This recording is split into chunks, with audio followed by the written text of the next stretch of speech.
What is the latest on U.S. and China trade relations? There's been a lot of movement as far as U.S. and China trade relations over the last few days.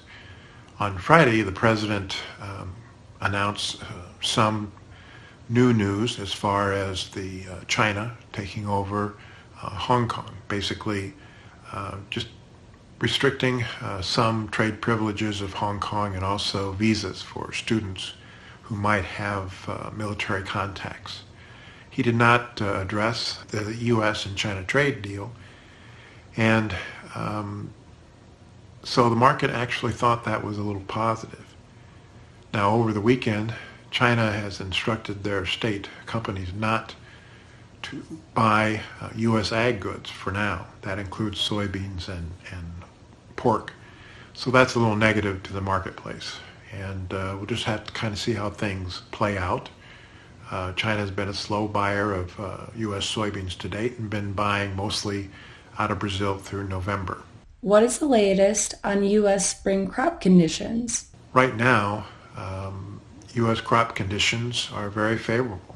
We would expect that 72, maybe to 75% of the U.S. corn crop is rated good to excellent, and that 68, maybe 69% of the soybean crop is good to excellent. And I think that most people look for 2020, 21 U.S. corn and soybean carryouts to increase because of the outlook for a good crop. And that should weigh on prices. Some people think corn futures in December could drop as low as 270 to 280, and November futures maybe to 770, 775. What is the latest on Northern Hemisphere weather? Weather to date has been pretty good for most of the U.S. Midwest and also for the Southeast.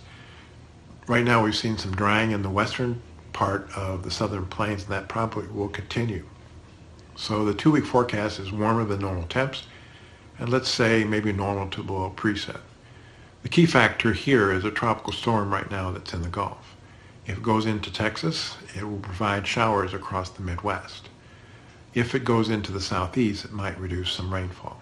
So right now, U.S. weather is mostly favorable for crops. As far as Europe and Russia is concerned, their weather has improved, and that has been weighing on the wheat futures market. So all in all, the market conditions right now fundamentally are negative to prices.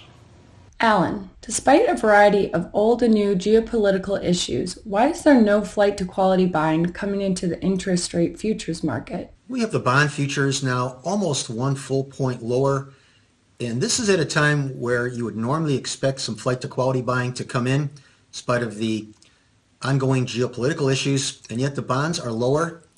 The rest of the curve is under pressure as well, at least in the futures.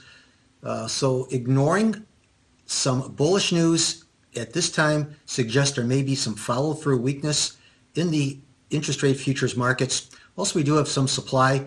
The Treasury will be offering 20-year bonds. So this is a new addition, relatively speaking. So look for some additional weakness near term in the interest rate futures markets. Why are copper futures higher when the outlook for the global economy is gloomy? Well, in the copper market, we are actually seeing higher prices today, even though there are ongoing problems between the U.S. and China, so these geopolitical issues remaining, and yet the July copper higher on the day, and in fact, copper now is 48 cents off of its most recent lows, so that strength suggests that there may be some recovery coming down the road in the global economy. At least traders may be anticipating that. So the fact that copper is higher when it should be lower today, I believe is a sign of at least near-term strength for the copper futures market. What happened to the sell in May and go away axiom for stock index futures? Well, the sell in May and go away axiom has been around for quite some time, and it has worked occasionally. This time it did not work, and why would it work at a time where the Fed has interest rates at 0 to 25 basis points on their Fed funds rate?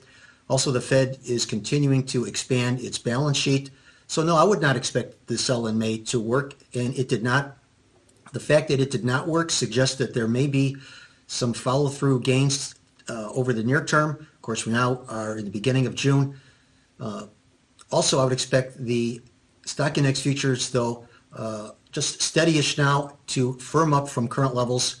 And once again, ignoring a bearish axiom by trading higher suggests that there is a near-term uptrend likely for the stock index futures. The views and opinions expressed today on this video are solely those of our guests and should not be construed as the views or opinions of ADM Investor Services or ADM. If you'd like more information about our brokerage services, would like to speak to one of our experts about managing your risks, or would like to open a trading account, please visit www.admis.com.